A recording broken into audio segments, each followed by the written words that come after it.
Bom, a gente informou aqui no Jornal Jovem Pan que nesta sexta-feira os ministros Rui Costa da Casa Civil, Paulo Teixeira do Desenvolvimento Agrário e Carlos Favaro da Agricultura vão apresentar ao presidente Lula um plano de iniciativas para reduzir o preço dos alimentos. Agora a gente vai conversar com o presidente da Associação Brasileira de Supermercados, o João Galassi, para entender se vocês foram ouvidos e o que poderia ser feito para, de fato, os mercados também contribuírem com essa redução. Boa noite. Boa noite, Davi, tudo bem? É um prazer falar com vocês. Nós fomos convidados no ano passado para levarmos algumas sugestões ao governo com relação ao tema da inflação. Evidente que quando nós tivemos essa oportunidade de conversar com o presidente Lula, com o vice-presidente, mais 8 ministros, nós não levamos apenas um monotema, nós abrimos o leque para uma série de temas importantes que nós entendemos que poderá contribuir com a sociedade, tanto na redução de preços, como na questão da empregabilidade, na questão, por exemplo, do desperdício de alimentos, ou seja, uma gama de oportunidades para discussão interna do governo. E o governo vem trabalhando, vem discutindo nesses temas e me parece que agora, realmente, alguns deles vão entrar numa pauta definitiva de diálogo entre o presidente e os seus ministros. E quais foram as principais propostas para realmente haver essa redução? Isenção de impostos? Quais foram as medidas? Nenhuma se trata com relação à isenção de impostos, mas tem uma delas que a gente reputa muito, de forma muito importante, que é a questão, por exemplo, do deficiente. Hoje, nós temos uma situação que funciona assim: o deficiente tem direito a um salário. O governo Bolsonaro foi incluído meio salário a partir do momento que o funcionário, o deficiente, fosse contratado. Ele teria o salário mais esse ganho de meio salário do governo através do BPC. O que nós propusemos para o governo Lula? Para manter o salário integral do deficiente quando ele é contratado. Primeiro, para nos ajudar no cumprimento de cotas de contratação de deficientes, mas principalmente para tirar a angústia de certas mães que elas procuram proteger os seus filhos porque há uma certa dificuldade. Você tem um ganho de um salário hoje, se é contratado, passa a ganhar o salário mais o meio salário, mas se de repente aquela pessoa passa a não ter mais aquele emprego, ela precisa entrar com uma burocracia novamente para voltar a ter o salário integral. Isso dificulta a própria vida das pessoas com deficiência. Então, nós trouxemos essa proposta. Outra proposta também é nós flexibilizarmos, principalmente para nos ajudar a contratação. Hoje temos mais de 357 mil vagas em aberto no país, dentro do setor dos mercados.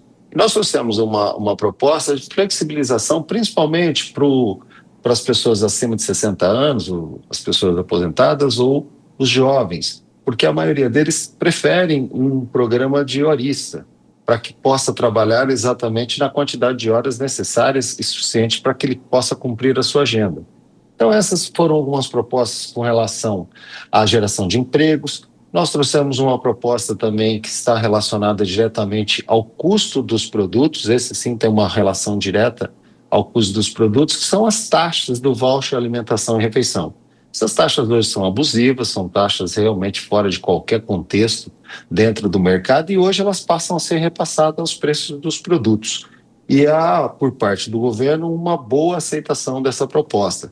Outra proposta também, e todas elas têm uma base com as melhores práticas mundiais, como, por exemplo, a questão da venda de medicamentos sem receita. Aqueles remédios que não necessitam de medicamentos, que são comprados aí fora do atendimento ali do balcão da farmácia, e que os mercados pudessem também disponibilizar esses produtos aos consumidores. Isso é uma prática que acontece na maioria dos países envolvidos no mundo.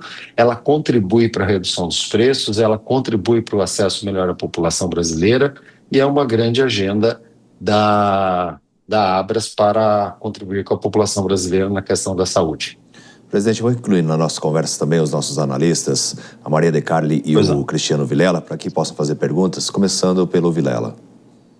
Presidente, boa Vilela. noite. Satisfação falar com você Boa aqui noite. na Jovem Pan. Você tocou num ponto agora interessante dentro dessa questão trabalhista, dentro da questão da possibilidade de eventualmente se flexibilizar em algum ponto para se conseguir ter um número maior de empregos.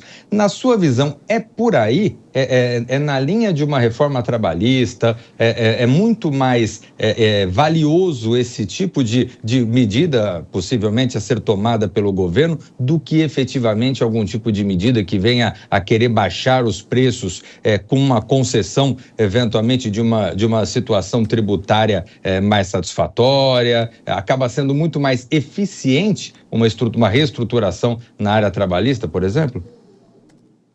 Como eu comentei, ou seja, nós não tratamos o único tema da questão dos preços, nós tratamos com uma ampla agenda, aproveitando esse momento que nós estávamos com o presidente. Então, nós trouxemos as discussões sobre a contribuição na geração de empregos, a contribuição no desperdício de alimentos, a contribuição na redução dos preços com relação a algumas despesas que nós podemos atuar junto ao governo. Então, há uma ampla agenda, não simplesmente uma única agenda.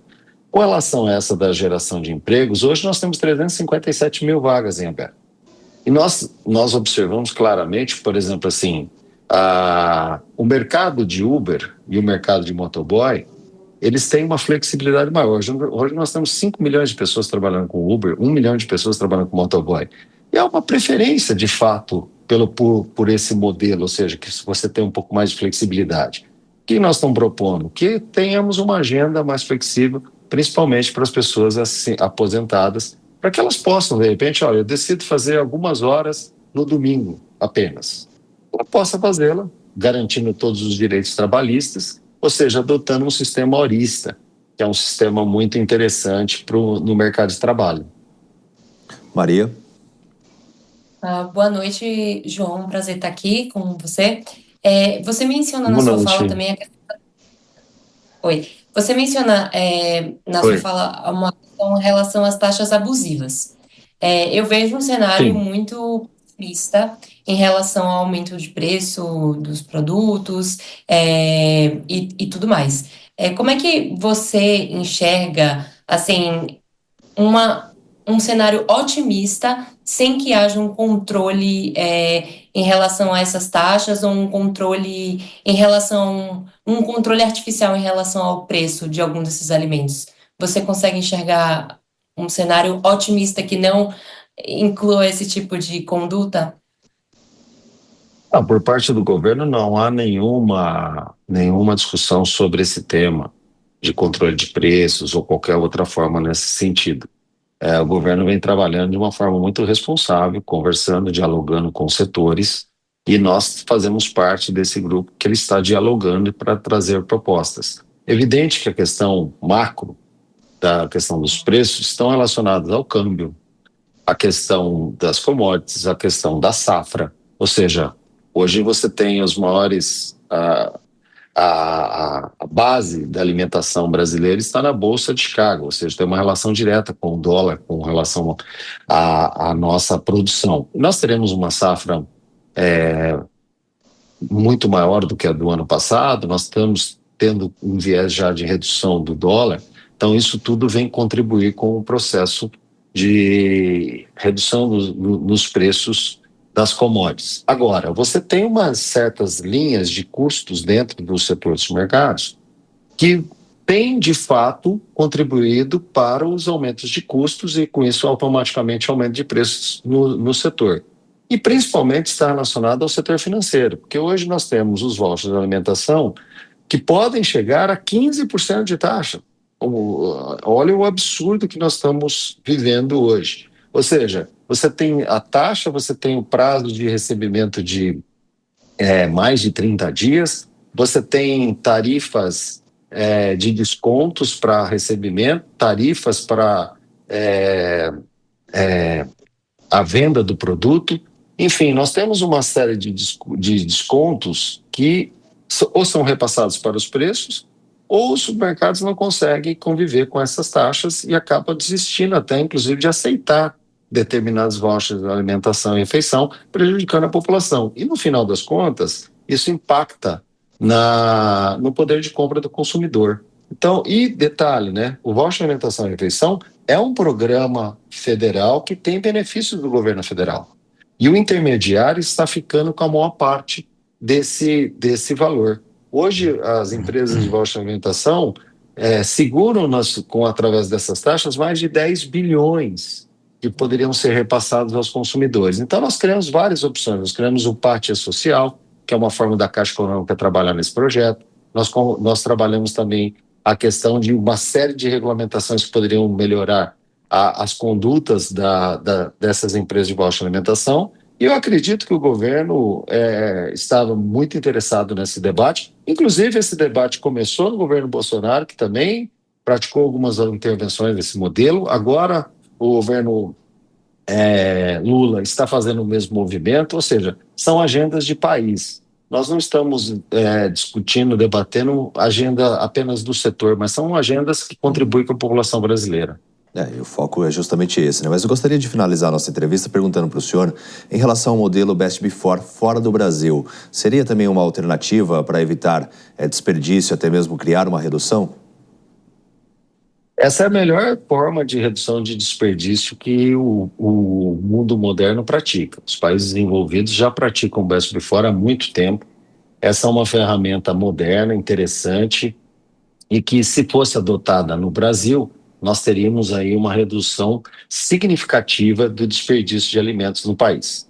Qual o problema desse debate? É que ele sempre acaba entrando num debate ideológico. Então, por exemplo, na época que nós debatemos esse assunto com o governo Bolsonaro, a esquerda criticou o governo Bolsonaro por debater esse tema. Agora que nós estamos debatendo com o governo da esquerda, a direita está questionando o atual governo por esse debate. Então, nós nunca tivemos a oportunidade de ter um debate sério, importante, que de fato possa contribuir nesse modelo. Vou dar um pequeno exemplo, né? Você não perde a data de validade dos produtos. O que você faz é o seguinte: você consegue. É até difícil começar a explicar esse tema, porque ele tem, eu não sei quanto tempo eu tenho, e ele não é curto, ele não é um tema. Pode ser um pouco mais sucinto, mas assim, só para quem está nos acompanhando também entender, né? Porque eu perguntei, mas expliquei. Vou perguntar rápido, vou tentar explicar rapidamente.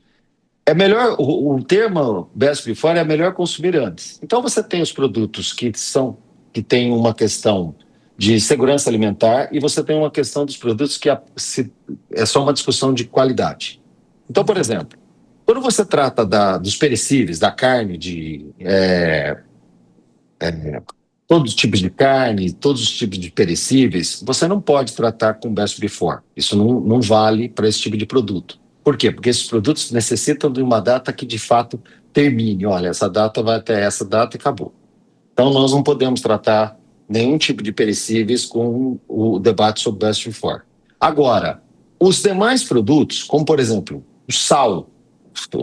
O sal tem data de validade no país, ou seja, o biscoito, o arroz, o feijão, a massa. Como que funciona nos demais países? Você tem a data de validade e tem a informação, esse produto é melhor consumir até essa data. Mas depois dessa data, você pode continuar consumindo, mas provavelmente ele não terá a mesma qualidade que tinha quando foi embalado e tal, ou seja, que estava à venda naquele momento de consumo. Então, o que acontece? Nos países desenvolvidos, inclusive na França, é uma política de Estado. Na França, todo produto Best Before, ou ele tem que ser doado, ou ele tem que ser vendido com um desconto elevado, ou ele tem que ir para compostagem. Ele não pode ser descartado. Ele não pode ser descartado. Por exemplo, em outros países, você tem dados, por exemplo, nós fizemos um levantamento de dados agora eu não me lembro o nome da organização, mas é uma organização relacionada à ONU, que nós tivemos impactos em determinados países até de 20% de redução do desperdício no país. Ou seja, são produtos bons para consumo, que até aquele momento ele perde um pouco a qualidade, mas ele de forma alguma perde a segurança alimentar.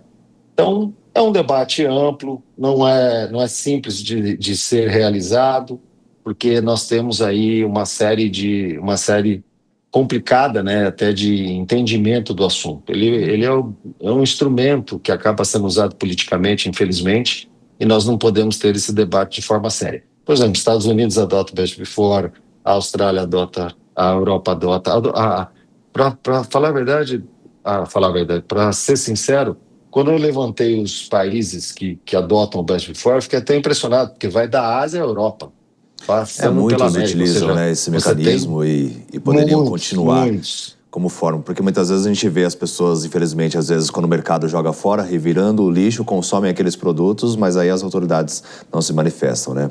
Bom, a gente conversou com o presidente da Associação Brasileira de Supermercados, João Galassi, que agradeço demais a participação aqui no Jornal Jovem Pan. Obrigado, foi um prazer estar com vocês. Até mais. Eu agradeço.